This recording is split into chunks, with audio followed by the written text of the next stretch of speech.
গত বছর জুলাই অভ্যুত্থানে শুধু রাজপথেই প্রাণ ঝরেনি, ঘরবাড়িও হয়ে ওঠে অনিরাপদ। তেমনি এক গুলিতে নারায়ণগঞ্জের সিদ্ধিরগঞ্জে প্রাণ হারান সুমাইয়া। নিজ বাসার বারান্দায় হেলিকপ্টার দেখতে গিয়ে গুলিবিদ্ধ হন তিনি, আর মাকে হারায় এক শিশু। 2024-এর 20 জুলাই ছাত্র জনতার আন্দোলনে নারায়ণগঞ্জের সিদ্ধিরগঞ্জ তখন রণক্ষেত্র।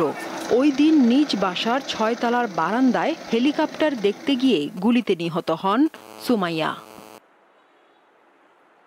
ভয়াবহ সেই সময় পেরিয়ে দেশ এখন দুঃশাসন মুক্ত, কিন্তু সময় মুছে দিতে পারেনি সুমাইয়ার পরিবারের শোক। বিশেষ করে সন্তান হারানো মায়ের কান্না মোছাবে কে? এখন শুধু স্মৃতির মাঝেই সুমাইয়ার অস্তিত্ব খুঁজে ফেরেন মা। আমি মা ওরে বাঁচাইতে পারি না, আর আমার এক নজরটুকু কইতে পারে নাই যে মা আমার মায়ের নামে দেখে রাখেন, এই কথাটুকু আমার কোনো কইতে পারে নাই। আমার চোখের সামনে তখন চলিয়ে গেল। একটি গুলি শুধু সন্তানকে মায়ের কাছ থেকে কেড়ে নিয়েছে তা নয়, সন্তানও হারিয়েছে মাকে। সুমাইয়া রেখে গেছেন তার একমাত্র কন্যা সন্তানকে। মায়ের মৃত্যুর সময় শিশু সোয়াইবার বয়স ছিল মাত্র 2 মাস 10 দিন।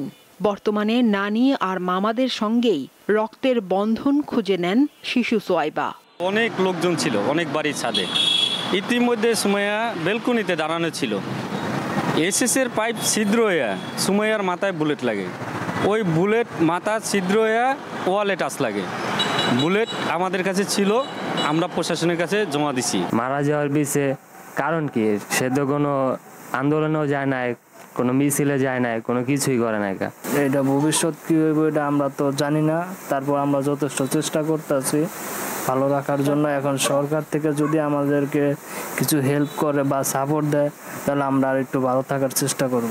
নারায়ণগঞ্জ জেলা প্রশাসনের তথ্য মতে গণ অভ্যুত্থানে জেলায় অন্তত 21 জন নিহত হয়। আহতদের সংখ্যা 250-রও বেশি। দীপ্ত, বার্তা কক্ষ।